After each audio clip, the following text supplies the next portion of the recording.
Hello and welcome to another exciting calculus video. We're continuing chapter 3. Now we're into section 3.4, concavity and the second derivative test. We just had the first derivative test in the last section. This one's kind of similar.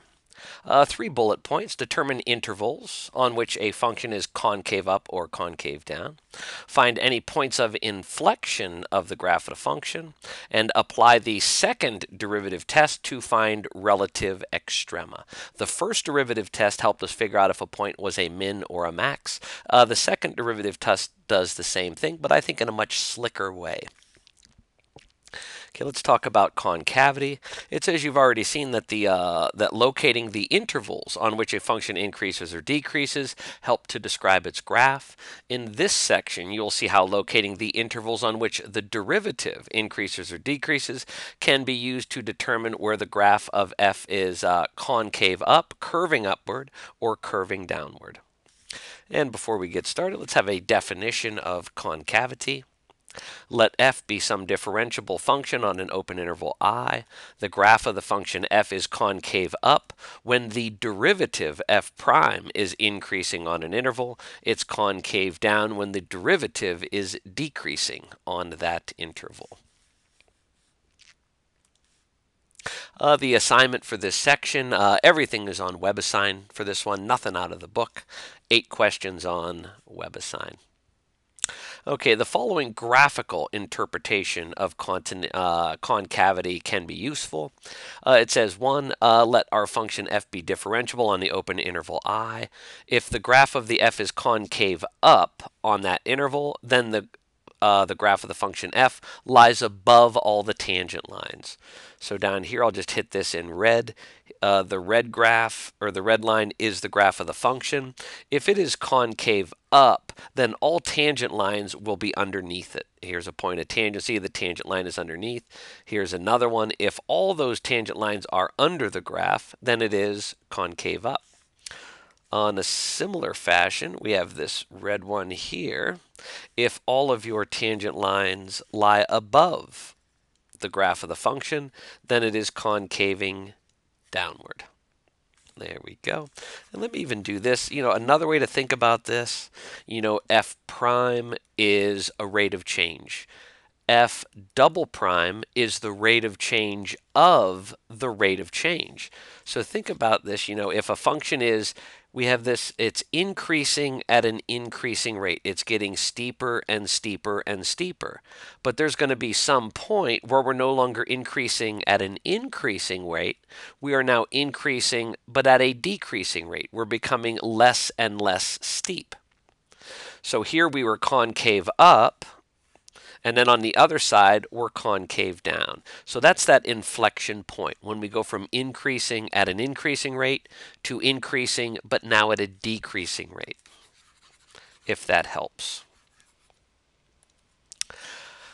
And it says here, to find open intervals on which a graph of a function is concave up or concave down, we need to find the intervals on which our derivative is increasing or decreasing.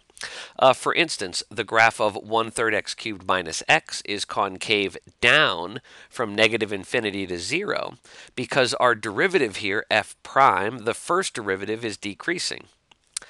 Similarly, the graph of f is concave up on the interval 0 to infinity because the first derivative is increasing on that interval. So here, another way to think about this, remember, if you have a peak and a valley, somewhere in between the peak and the valley, you might have a point of inflection. I'll hit that one in blue. To the left of this, we are concave down. To the right of it, we are concave up.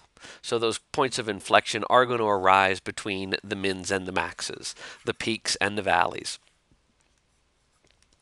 And then here, there we go. So here's our original function f of x. This peak is an x-intercept on the derivative graph.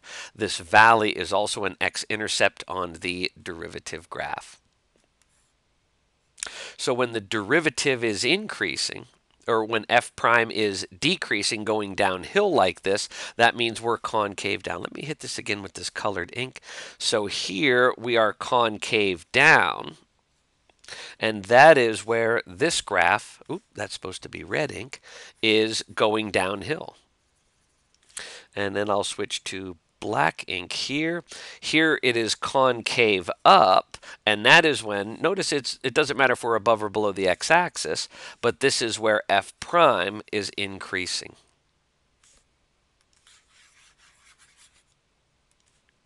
So this next theorem shows how to use the second derivative of a function to determine the intervals on which the graph is concave up or down. Here we go, 3,7. Let f be a function whose second derivative exists on the open interval I. If the second derivative is positive, then the graph is concave up. If the second derivative is negative, then the graph is concave down. To apply this theorem, locate the x values at which our second derivative is 0 or does not exist. Use these x values to determine intervals. Finally, test the sign of the second derivative in each of the intervals. So this is a lot like the first derivative test. In the first derivative test, we set f prime equal to 0. We use those numbers to chop up our intervals. In the second derivative test, or we're not to the second derivative test yet, but for concavity, we're going to set f double prime equal to 0, or where it does not exist, to determine our intervals, and then we'll test those intervals out. Let's try it out. Example 1. Determine the intervals on which this graph is concave up or down. So it looks in the form of a fraction. We could do quotient rule. Our d high would be a 0, but an easier way maybe to do at least our first derivative here. I'm going to slap that in a set of parentheses, give it a first power exponent, and we're going to bring that up to the numerator. So the 6 is still up there, but now we have a quantity x squared plus 3 to the negative first power. All right, let's derive. First derivative, f prime. Going to be a chain rule. Exponent comes down, hits our coefficient. That is now a negative 6. And then we have our x squared plus 3 quantity, but now it's 1 power lower, down to the negative 2. And then we got to satisfy the chain rule. We're going to derive inner function there. So it's going to be a times 2x. And let me get rid of this. I'll need a little more room here. So now let's get rid of that negative exponent. And it looks like for the second derivative, we're going to have to use the quotient rule. So we've got this 2x times a negative 6. And let me label this. I want to make sure everybody knows it's a first derivative. So negative 6 times 2x is 12x. And it's negative. That's our numerator. And then this quantity will move to the denominator. X squared plus 3 is quantity to the second power. So we've got our first derivative. And what are we going to do with it? We're going to derive it again because we did not have enough fun yet. So here our d high is going to be negative 12. And then our lower function's derivative, we're going to have another chain rule here. So this 2 is going to come down front, 2, and then we're going to have our quantity. But now that is to the first power, and we're going to derive that inner function. So we're going to get another 2x times this 2 in front. That's just going to become a 4x. Oops. What the heck? I threw that in the garbage. There we go. So now we have a 4x there. So there's our d high and our d low. We are ready for the product, or the quotient rule. F double prime, second derivative. Remember, quotient rule starts with low d high. So we're going to have this quantity times the negative 12. Negative 12 and the quantity squared. Oop, that's a terrible 3. There we go. So there's low d high minus high d low. So we're going to multiply on this diagonal. And we got a 12x and a 4x, so that's going to be a 48x squared. 48x squared. And this negative is going to hit the negative in the quotient rule and turn that to a positive. And then we're going to have this quantity to the first power, x squared plus 3 to the first power. Yeah, because we're multiplying on this diagonal. And then we're going to have our denominator. Remember, our quotient rule ends with denominator squared at the or downstairs, low, low, square the denominator. So that's going to be an x squared plus 3, but now it's to the 4th power. So there's our second derivative in its raw form. We're going to do a little to clean it up. And I hope you see how we can cancel without harming kittens, as I say in class. We have all the same quantities, but two different exponents. This x squared plus 3 is to the first. We've got a squared. We've got a 4th power. So we can lower all those by 1. This will now be 0 power, so that just turns into a 1. It's effectively gone. This is now going to be 1st power, and then this is going to get knocked down to 3rd. So let's continue cleaning up our second derivative. I'm just going to get the denominator out of the way since that's already done. X squared plus 3 to the 3rd. Now let's see what we have up here.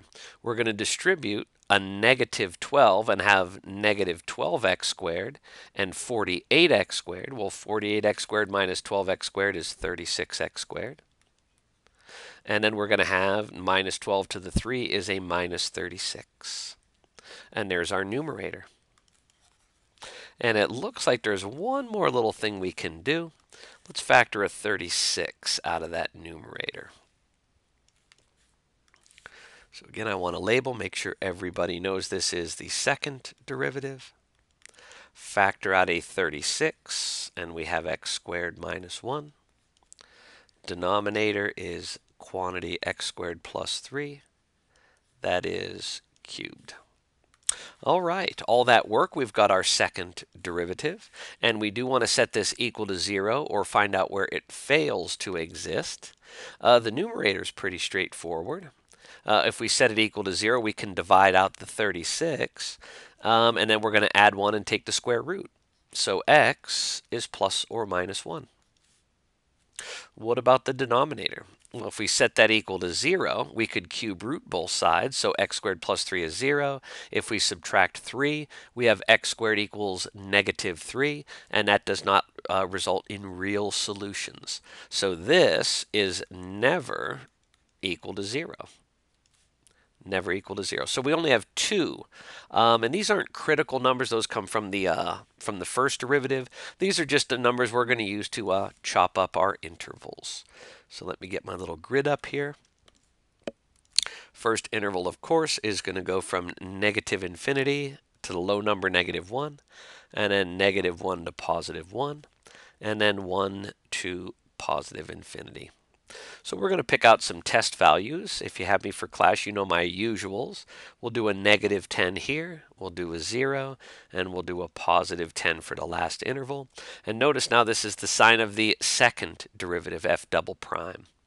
And again, we've already said our denominator is never going to equal 0. Is it ever going to be negative? Well, when you square something, it's positive, and when you add more to it, it stays positive, and the cube root of a positive is positive. So we can say with absolute certainty, our denominator is always going to be a positive denominator. So this all comes down to the numerator. If I put negative 10 in for x and I square it, I get 100. 100 minus 1 is positive, times 36 is positive. So we have a positive numerator, positive denominator. That is a positive second derivative. And if f double prime is positive, we are concave up. Now we get to 0. If we plug 0 in the numerator, we'll get 0 squared minus 1. That's negative. Times the 36 is still negative. So we have a negative numerator. Our denominator, again, is always positive. So if we divide those, we get a negative value for our second derivative. Negative second derivative means we are concave down. Now I should point out, this will be coming up a little bit later in the video, but here at this point, negative 1 comma something, we did have the concavity switch. It went from up to down, so this is definitely a point of inflection. Point of inflection. With the concavity change, we know it's a point of inflection. Last interval, plug in a 10. 10 squared is 100. 100 minus 1 is positive, times 36 is a positive numerator. We've established our denominator is always positive. So positive over positive is a positive second derivative, and we are back to being concave up. So here we went from down to up. So here at 1 comma something is another point of inflection. If you don't have the concavity change, it is not a point of inflection. So let's take a look at the graph of this and see if we can see what's going on here. Now it's kind of hard to see, at least outside the 1 and the negative 1. We set our second derivative equal to 0, and we got the 1 and the negative 1. It is easy to see between, here we did come to the conclusion concave down. Yeah, you can see that that's concave down. You can see a good amount of that curvature there. It's a little more subtle when we get to the concave up. So after this point, it is, curving out. So that is concave up. Very subtle, but it is concave up. So we did identify we do have 2 points of inflection on that graph. What's next? Ooh, look at that. E to the negative x squared over 2. So again, I should point out here, this last one was an example 1. When they changed editions of the book, I liked both example 1s from the new and the old book, so I did keep them both. I think this is out of the newer textbook, our AP edition. So directions are the same. Find the intervals on which this graph is concave up or down. Now, I don't like how they put the negative x squared over the 2. I'm going to write it as e to the negative 1/2 x squared. I just like that a little better. Now, the first derivative's not too difficult. We are going to need a chain rule. F prime equals. Remember, e to something, part of its derivative is going to be the same thing, e to that same something. But we got to satisfy the chain rule, and we need the derivative of negative 1/2 x squared. Well, that's just going to be power rule. The 2 comes down, hits the negative 1/2, so that's negative 1 x to the first power. Negative 1 x to the first is just negative x. So there's our first derivative. But we're not done there. We got to derive it again. And now, because of that chain rule application, we're going to have to use the product rule. So, derivative of our first term is going to be a negative 1. And then the derivative of our second term is what we just found here. We've already derived that. That's the negative x e to the negative 1/2 x squared power. All right, down here I got plenty of room. F double prime x. So we're now doing the product rule. So I'm going to multiply first sort of on this diagonal. And that's going to be a negative x times a negative x. So we're going to start with a positive x squared. And then we're going to have that e to the exponent after it. So positive x squared, e to the negative 1/2 x squared power. Oop, that's an ugly exponent. That's a little better. So we've sort of multiplied on that diagonal. Now the product rule has a plus sign in there, and now we're going to multiply on this diagonal. So I guess this negative 1 is going to change our plus sign here into a minus sign. And then 1 times e to that power is e to that same exponent. Okay, there is our second derivative. We got to set it equal to 0. Do you see what we're going to have to do next? Well, let's factor out that e to the funny exponent. It is the same on both sides of our minus, so we can factor that out, e to the negative 1/2 x squared power, and then we'll have a quantity of x squared remains, and then minus, since we factored that out entirely, we need a 1 as a placeholder. And I should have moved this over here so I could keep room for my notation. F double prime x equals. Okay, we got to set that equal to 0. Oops. So, e to an exponent, that's never going to equal 0. Remember our basic exponential, if it's e to a positive exponent, it goes up like this. E to a negative exponent, it's going to go down. But remember, we're going to approach but never touch the x-axis. So we are never going to have a value of 0 come out of here. Never 0. But if we set this to 0, that's an easy one. Plus and minus 1. X equals plus and minus 1.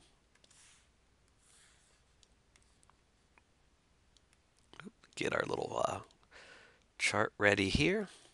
Intervals, negative infinity to negative 1, negative 1 to 1, 1 to infinity. Having a little deja vu here. Test values, negative 10, 0, and 10. Now we've already established, we're going to be multiplying two signs together here. This is always positive. It's a positive e, so it's always going to be above the x-axis. Our first component here is always going to be a positive value. So it all comes down to x squared minus 1. If we plug in negative 10 squared is 100. 100 minus 1 is positive. Those multiply to a positive result, and if a positive second derivative is there, that means you are concave up. Plug 0 in. 0 squared minus 1 is negative. Positive times negative is negative. Negative second derivatives mean the graph is concave down on the interval. Last one, plug in a 10. 10 squared is 100. 100 minus 1 is positive. Two positives multiply to a positive, and we're back to con up. All right. So we do have two more points of inflection. Remember, we need a concavity change. We went up to down, so this is a point of inflection. Same thing at positive 1. We went from down back to up, so that is a point of inflection. We could plug those x values into the original function to get the y values to actually graph the points if we were so inclined. This graph is very similar to this one. Again, they both kind of look like just your standard bell curve. So again, the concavity, it's kind of subtle outside of 1 and negative 1. But in between 1 and negative 1, I'll hit it here in red ink. Easy to see that is concave down. But then we hit our point of inflection. I guess it's a little easier. They went closer to the x-axis here. That is concave up. Same thing to the left, from negative 1 to negative infinity, concave up. Notice we got where we would have a horizontal tangent. We went nowhere near that. That's a first derivative thing. Setting the first derivative to 0 gives you your possible mins and maxes. Second derivative to 0 gives you your possible points of inflection. So the function in example 1 is continuous on the entire real number line. When there are x values at which the original function is not continuous, these values should also be used along with our second derivative equal to 0 and dne points to form our test intervals. If our graph is interrupted by a vertical asymptote, we could have a concavity change there. And we're probably going to see that in the next example. Example 2, our third example of the video. Directions determine the intervals on which this graph is concave up and down. And let's bask in the graph's glory before we begin. Notice we have a fraction, and our denominator will zero out. So we can even look at that right now. Two of our numbers to chop up our intervals, if we set that equal to 0, we're going to get plus and minus 2. Okay, but we do need a second derivative. So let's get to deriving. And I guess I'll get this out of the way. Oops. I'll get this out of the way for now so I have a little more room. And here's our function.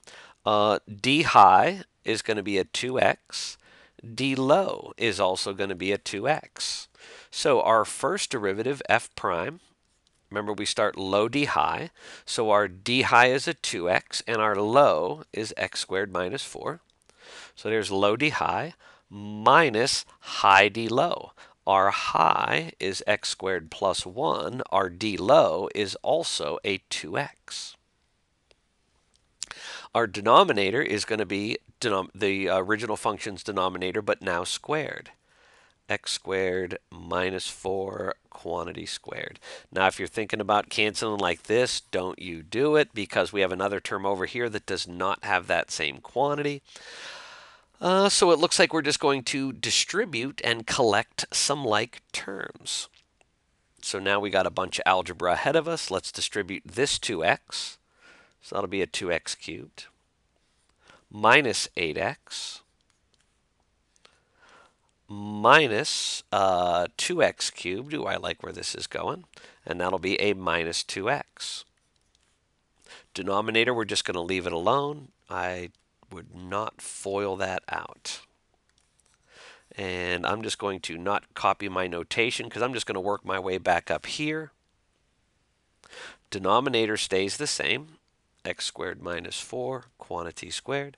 In our numerator, we have a 2x cubed and a negative 2x cubed. That will cancel.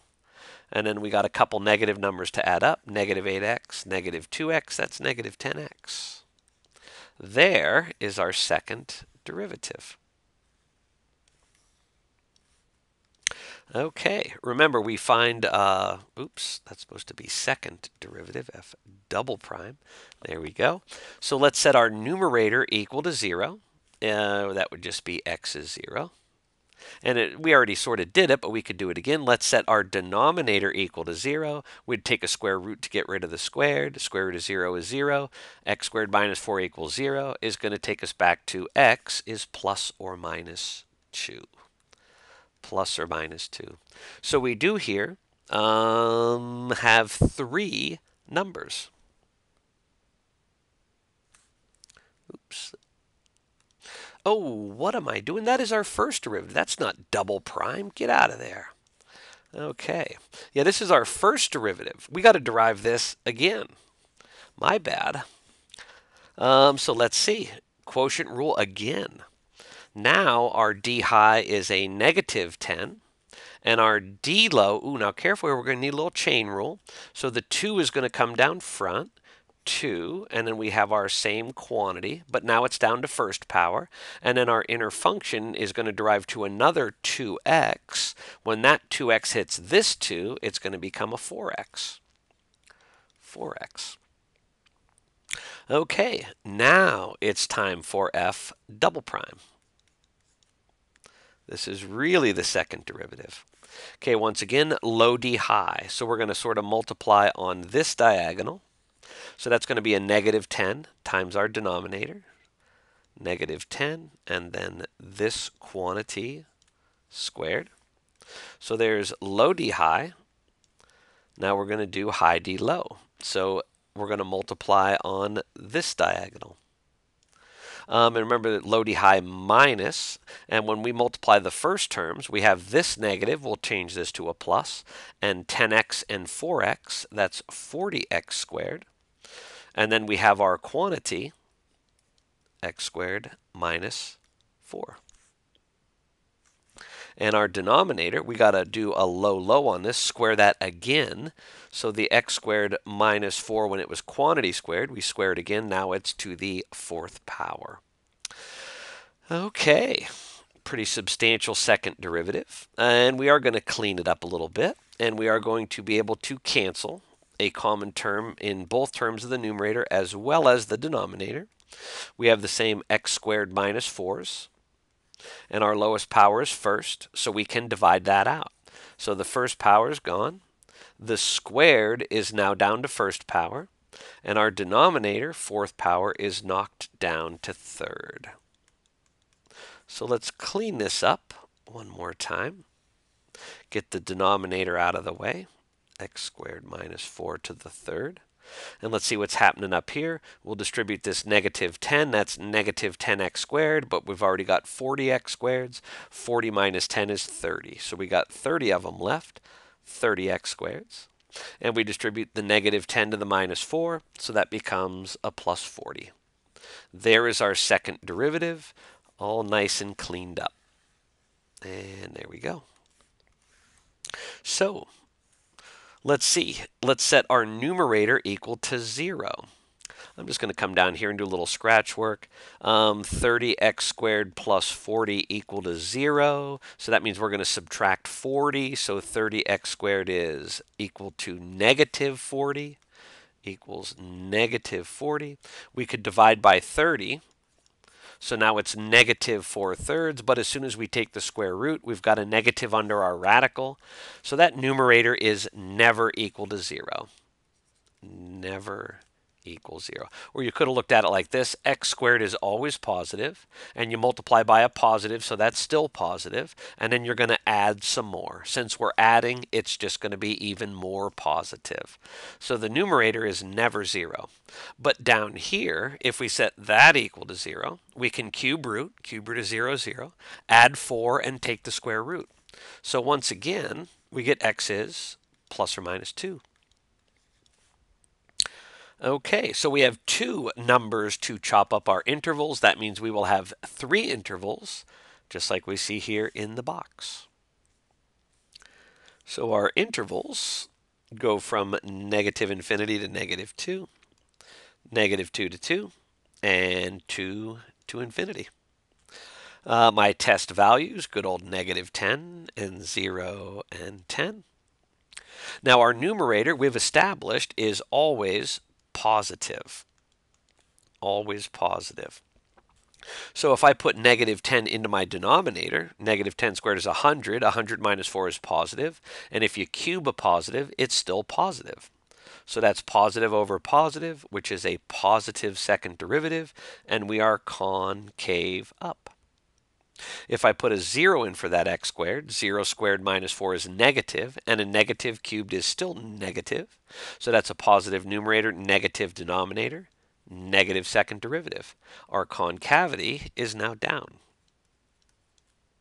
Positive 10 is going to give us the same result as negative 10, because when we square that, 100 minus 4 is positive, and a cube of that is positive. So we have a positive second derivative. We are back to concave up. All right, and I think that's all they wanted from this problem. Where's the concave up and down? Yeah, but still, let's do this. Here at negative 2, negative 2 comma something, we got a point, and we did have a concavity change from up to down, so that's a point of inflection. Same thing happened at 2. We went from down to up. So at 2 comma something, we have another point of inflection.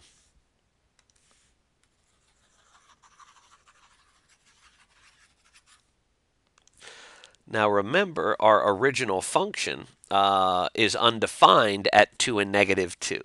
So that, that's one of the reasons we used to chop up our intervals. And if we look to the left of negative 2, our conclusion was con up, and that's concave up. And then in between the asymptotes, real easy to see that's concave down. And then beyond 2, we are back to being concave up.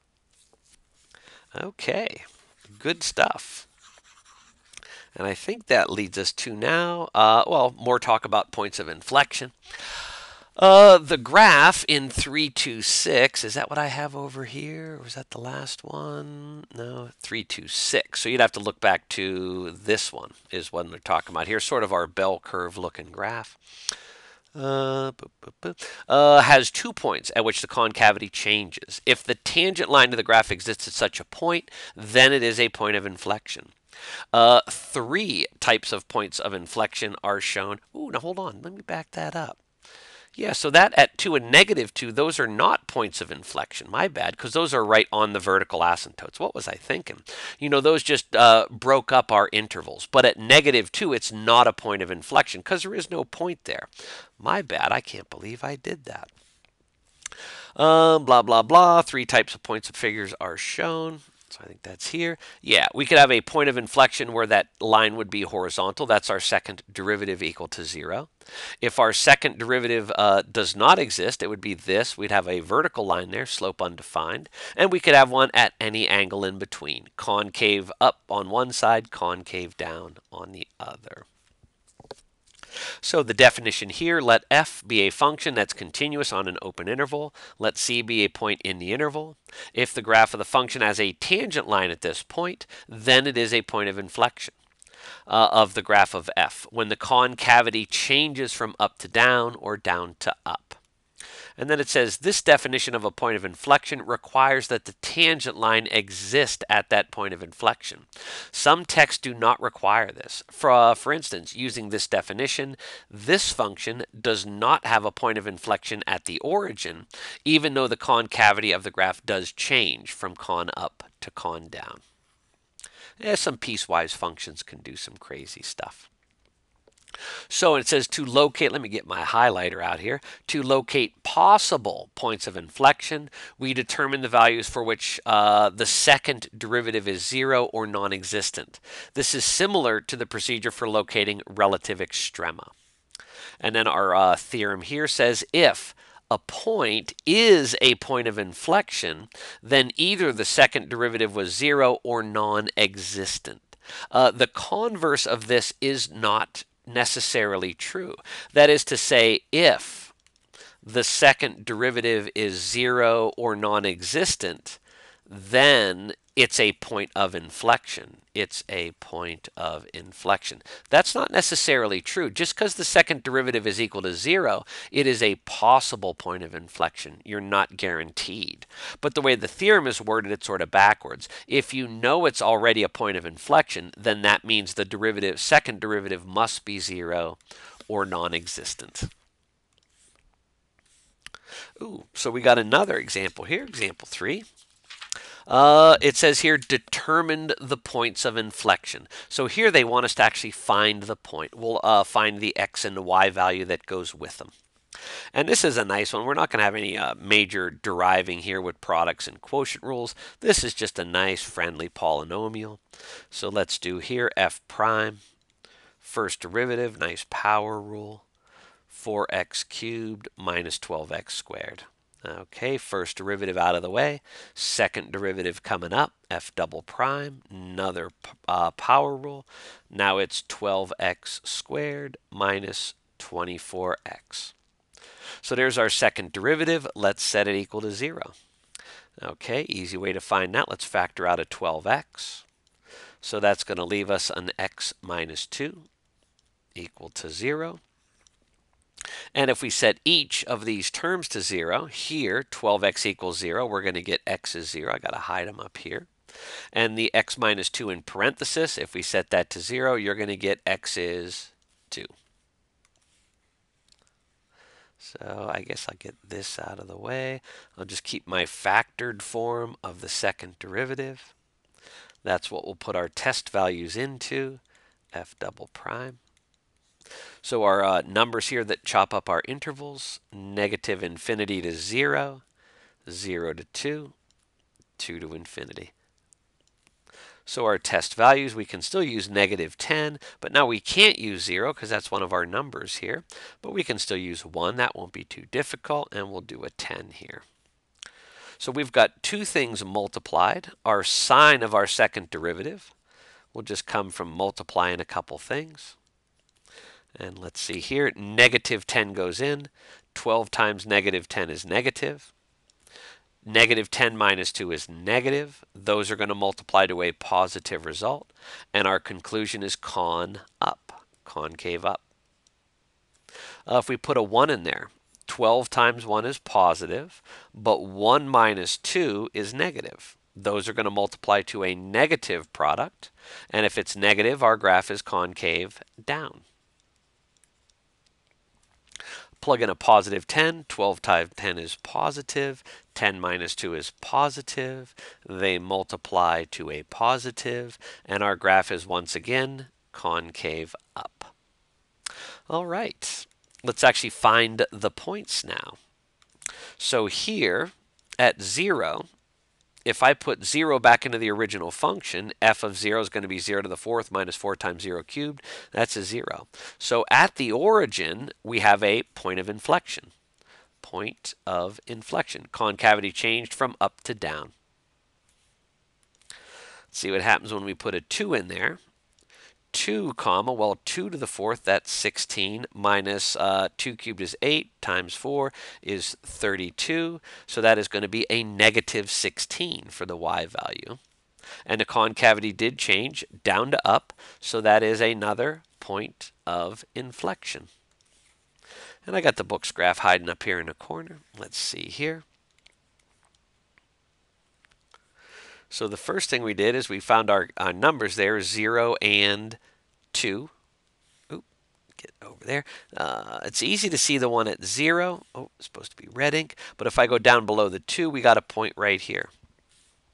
Now to the left of the origin, this is concave up, pretty easy to see. On the other side, this is concave down. And that's concave down until we hit that red point of inflection, and then it goes back to concave up. So there's our graph to go with our inflection points. Now, final example, and the title of this section is concavity. We've talked about concavity, points of inflection. Here, we're getting to the second derivative test. I forgot there's another slide in here, but I kind of already talked about this. The converse to that theorem is not generally true. That is, it's possible for a second derivative to be 0 at a point that's not a POI. For instance, x to the fourth. The second derivative is 0 at 0, but when the point 0, 0 is not a point of inflection, because that graph is concave up everywhere, from negative to positive infinity. So again, just because the second derivative is 0, it's not guaranteed to be a point of inflection. Just like with our first derivative, just because the first derivative is equal to 0 does not mean we have a min or a max. Might be nothing. Here we go, second derivative test. And let me set this up this way. Let's say we're asked to find a min or a max. An easy way to do it might be like this. So if we find our second derivative, that'll tell us about our concavity. Let's say we got an interval here, and we want to figure out if we've got a min or a max. That min or the max is going to be somewhere in between. Remember, this is an interval of concavity. Could be concave down, it would have a max. Might be concave up, it would have a min. So what we can do is take our first derivative, f prime, set it equal to 0 to get those critical numbers. That critical number is going to be somewhere in here. And if we're going to put any number we want into the second derivative, we could put any number into the second derivative to figure out if we're concave up or down. Why not put the first derivative critical number into the second derivative? That way, if it's concave down, we know that critical number is definitely got to be a max. And if it's concave up, when we put in that first derivative critical number, we know that's definitely a min, because if it's concave up, it's a valley, and a valley is going to have a min at the bottom. So that's the big idea here. Put the first derivative critical numbers into the second derivative. You'll figure out the concavity and instantly know if you have a min or a max. So here's how the book sets it up. In addition to testing for concavity, the second derivative can be used to perform a simple test for mins and maxes. The test is based on the fact that if the graph of a function f is concave up on an interval containing point c, and that if the first derivative is equal to 0 at that point, then that point must be a relative min. Similarly, if the graph of the function f is concave down on an interval containing c, and that point is where the derivative is equal to 0, that's a critical number, then that output must be a relative max. See the figure. So again, we've got some interval, and we've got this point on it. If we put that point into the second derivative, and it says concave up, boom, that point is a min. If we take our first derivative critical number c and put it in the second derivative and it's negative, it's concave down, that means we have to have a max on the top of that hill. So this theorem says let our function f be a function such that the first derivative is equal to 0. We've got some critical numbers, and the second derivative does exist. If the second derivative is positive, then we have a min at that point. If the second derivative is negative, we got a max. Because notice, you know that f double prime, we're putting c in there. And c is a first derivative critical number. Now, it could be you might have the second derivative is exactly equal to 0. In that case, the second derivative test has failed. And f could have a min or a max. In such cases, we fall back and use the first derivative test. If the second derivative test is inconclusive, we can always go back and do the first derivative test to figure out if that's a min or a max or nothing. And here we go. Second derivative test. This is just another nice polynomial. Nothing too crazy as far as deriving goes. So step one, we need the critical numbers. Let's derive it.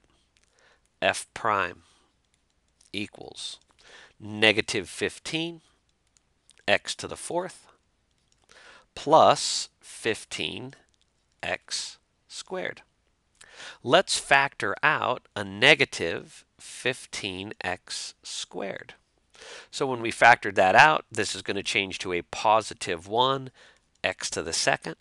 And we factored this out in its entirety, but we factored out a negative, so that's going to switch the sign, and we have a placeholder 1.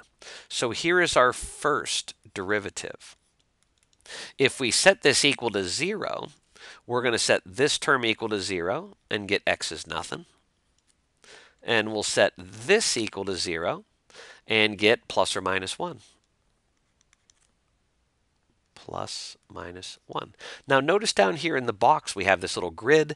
It is not about intervals. This is about points. So we've got this x value, negative 1. That's going to be a point, negative 1 comma something. And then we're going to have 0 comma something. And we're going to have 1 comma something. So let's see, if we put our these won't be bad. If we put these back into the original, it's nice that they're ones and negative ones. If I put a negative 1 in for x to the fifth, the odd exponent means that negative is going to escape and change that to a 3. And this negative will also escape x cubed and change that to a minus 5. 3 minus 5 is negative 2. So we got a point. At 0, if I put 0 back into the original, a 0 pops out. So we got something going on at the origin. And if I put a 1 in there, the x to the fifth and x to the third just change into 1s. So we have a negative 3 plus 5. That's a positive 2. So we've got our points. Let's find our second derivative now, f double prime. Now I don't want to use the product rule, so I'm going to sort of look back up here and derive that again. 4 times negative 15 is negative 60, but that's x to 1 power lower, x cubed. And then we're going to have a plus 30x. 30x. So there's our second derivative. Let's see. I think we're done with our first derivative, so I can clear some room up here and move this up. Now we could put our values in here and figure out what's going on, but let's factor that. Let's factor out a 30x. So that'll be a minus 2x plus 1. Yeah. We could have factored a negative out with that also, but either way it doesn't really matter. And now remember here we're plugging in our first derivative critical numbers. So the negative 1 is going to go there. We'll see what comes out. The 0 is going to go in there and we'll see what comes out, as well as the positive 1. So let's see, if I put negative 1 in this term, it's a negative at the beginning. And then a negative 1 here will turn that to a plus 2. 2 plus 1 is also positive. Positive times, now hold on here. What did I mess up? I did miss. Oh, geez, that's supposed to be a squared. When I factored out the x, that should have been to the second power. So my bad. And that's going to change our conclusion here.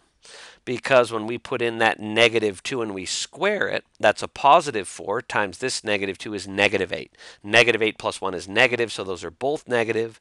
They're going to multiply to a positive. Now here our conclusion. Remember, positive means concave up. But if it's concave up, our dot is at the bottom of that valley, so we have a relative min. I should have REL on there, relative min. Let's jump to the last interval and see what happens. Let's plug in that positive 1. 30 times positive 1 is positive.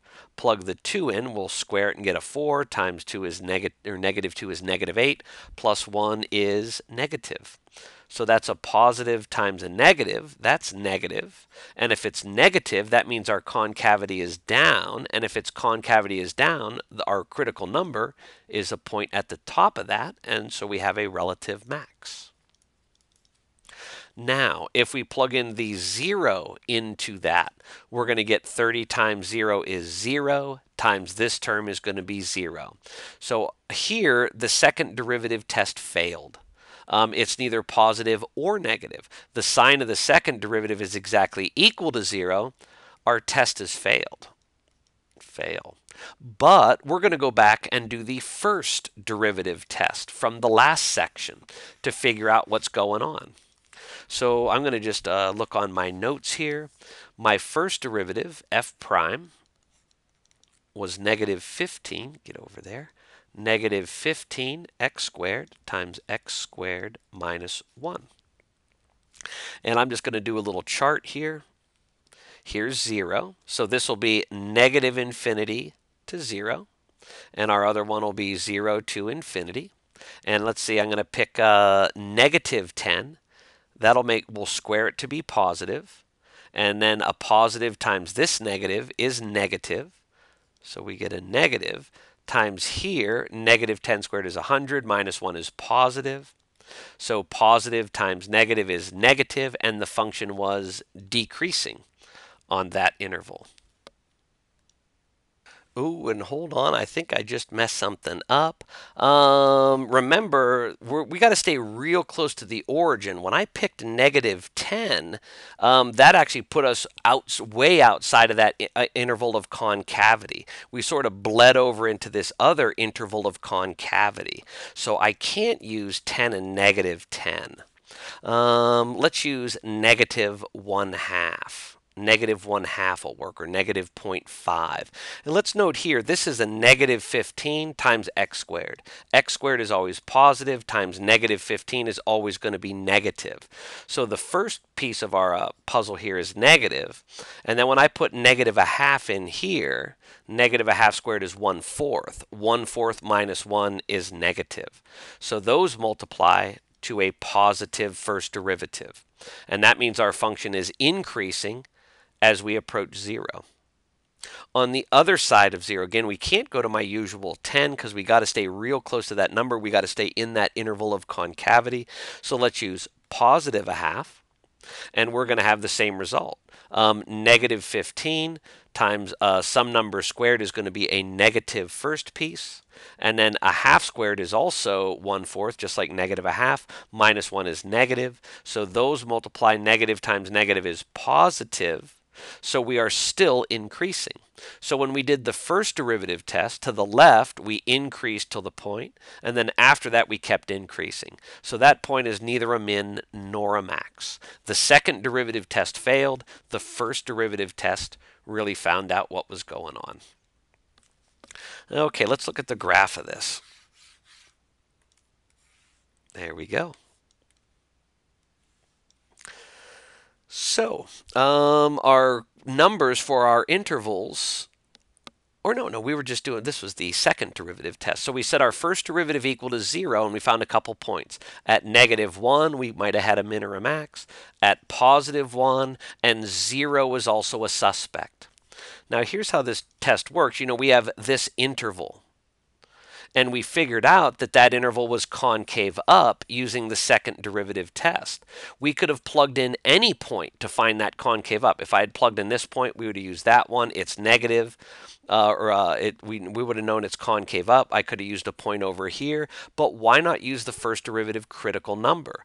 Plugging that point in also gave us the concavity was up and also immediately told us that was a min. Same thing at 1, when we could plug in any number in there to get the concavity of that interval, but why not use the critical number x is 1? We found out it was concave down. We knew immediately that was a max. Second derivative test didn't help us at the origin. The test failed. But the first derivative test, we revisited that. We were increasing to the left. We were increasing to the right. That point is not a min, and it's not a max. It's not nothing.